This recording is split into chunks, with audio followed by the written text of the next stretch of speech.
observando toda a sua trajetória, a sua vida, entendemos muito que esses homens de Deus buscaram a presença do Senhor. Por que não falar deste homem chamado Elias? Por que não falar de Eliseu? Por que não falar de Jeremias?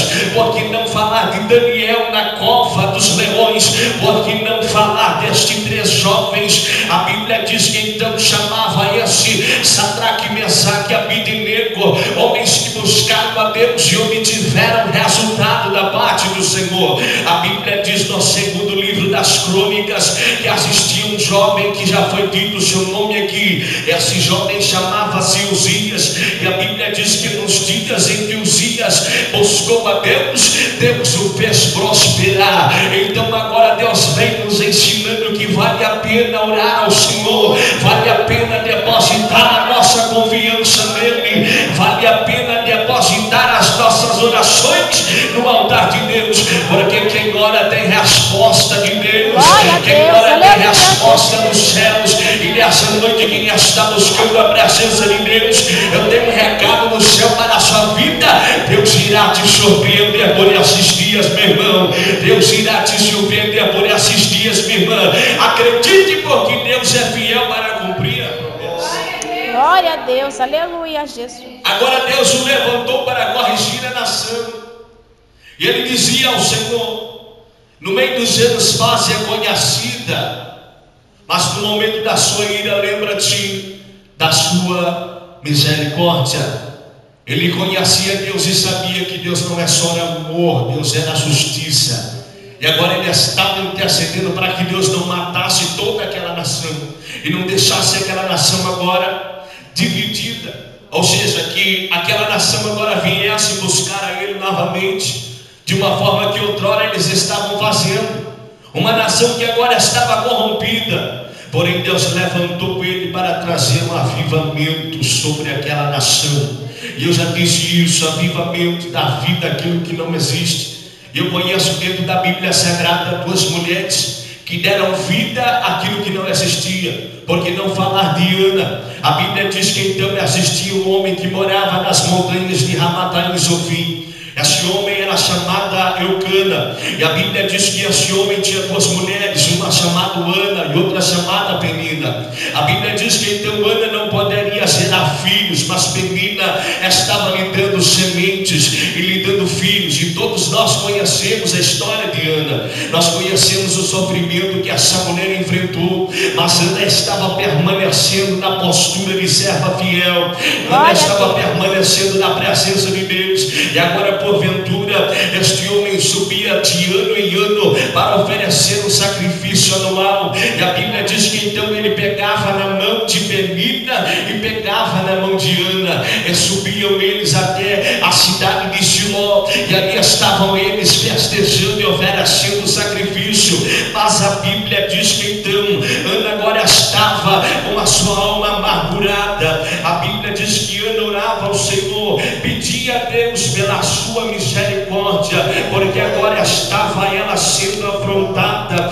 Estava essa mulher agora sendo afrontada pela sua competidora chamada Penina. A Bíblia diz que então agora Deus se lembrou daquela mulher. A Bíblia diz que então Ana estava orando ao Senhor, e na sua oração ela dizia diante do Senhor Jesus, e voltando um voto dizendo no versículo de número 11, e fez um voto dizendo: Senhor dos exércitos, se benignamente atentares para a aflição da tua serva, e de mim te lembrares, e da tua serva não te se esqueceres, mas da tua serva deres um filho homem, ao Senhor o darei todos os dias da sua vida, e sobre a sua cabeça não passará navalha. Ela estava dizendo ao Senhor: Deus, eu preciso que o Senhor venha e intercede por mim, porque a minha competidora agora está me afrontando,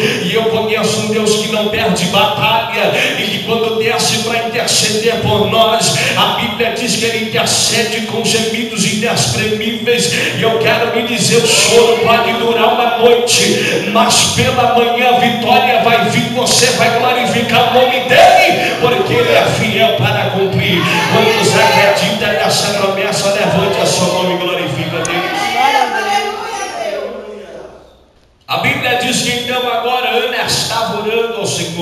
e com sua alma amargurada ela voltou um voto, e ela dizia que sobre a sua cabeça não passaria navalha. E por que ela estava dizendo isso, missionário Wesley? A Bíblia diz que então existia naquele tempo então o voto chamado nazireado. Todo nazireu deveria consagrar-se e se entregar, e a Bíblia diz que então esses homens se separavam na presença do Senhor, não bebiam bebida fortes e nada derivado da uva, nada derivado da uva e de todo o suco dela. E a Bíblia diz que então ele não poderia comer das uvas passas, não poderia o morto tocar nele, nem ele tocar no morto. E a Bíblia diz que era esse o voto, e sobre a sua cabeça não passava navalha. Ela estava entregando o seu filho diante de Deus, e estava ela dizendo ao Senhor: Senhor, esse menino será um menino separado, será um menino que será consagrado ao Senhor. A Bíblia diz que então, perante essa oração, agora Penina pegou na mão de Eucana, Eucana pegou na mão de Ana, e ambos voltaram para a sua casa. E o que me chama a atenção no versículo 19 do capítulo 1 do livro de 1 Samuel: e levantaram-se de madrugada e adoraram perante o Senhor, e voltaram e chegaram à sua casa em Ramá. E Eucana conheceu a sua mulher Ana, e o Senhor lembrou dela. Agora estava pela madrugada um projeto do Senhor em andamento, um projeto do Senhor agora estava sendo arquitetado e planejado. Era um projeto chamado Samuel, era um projeto menino que viria para trazer honra para sua mãe, traria orgulho para sua mãe. E a Bíblia diz que então, ao passar do tempo, a barriga de Ana vem a crescer, e todos nós sabemos disso, que toda mulher tem um período da gestação. Eu imagino na conjectura do pregador, olhando para aquela mulher, e aquela mulher sofrendo aquelas ameaças da parte de Penina, Penina olhando e zombando dela, dizendo: haha, esse negócio não vai acontecer, você é estéril, mulher, tire da sua cabeça esse negócio de filho, de que Deus se lembrou de você, lembrou nada, esse negócio é balela, você está inventando, está querendo dar o golpe da barriga. Mas Neumana estava ali calada, permanecendo na postura de serva fiel. E a Bíblia diz que após 9 meses, então o projeto vem em cena, um projeto chamado Samuel. A Bíblia diz que então a promessa sobre a vida desse jovem era muito grande, e essa promessa trouxe honra para aquela mulher. A Bíblia também diz de outra mulher chamada Isabel, que deu vida àquilo que não existia.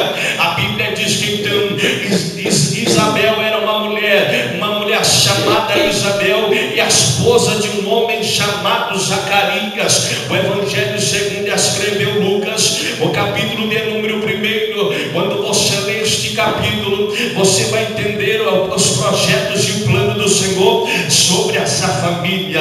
A Bíblia diz que então agora estava 23 turnos, e a Bíblia diz que cada turno coincidia com 1000 sacerdotes. Então existia 23.000 sacerdotes, e a Bíblia diz que então, em momento de escolha, em momento de decisão, então aquele homem chamado Zacarias é escolhido para entrar no santuário, como eles faziam costumeiramente 2 vezes ao ano. Eles entravam e adoravam ao Senhor com seu incenso. A Bíblia diz que então agora está esse homem chamado Zacarias, mediante aquele incensário. Por lado de fora existia uma multidão esperando uma resposta, porque agora o sacerdote estava entrando no santuário, e por lado de fora eles esperavam uma resposta. E que resposta era essa? Como forma simbólica, no santuário, na nave do santuário, existiam algumas crateras, e essa cratera, conforme eles queimavam incensário, e para saber que Deus respondeu às suas orações, é como se diz o hino aí fora: o santo do santo, a fumaça me esconde, só os seus olhos me veem. Agora ele estava dizendo ao Senhor, e o Senhor estava me respondendo com o incenso. O incenso então queimava, a nuvem de fumaça era grande, que saíam pelas crateras, e por lado de fora todo aquele povo entendia que aquela fumaça era o sinal de que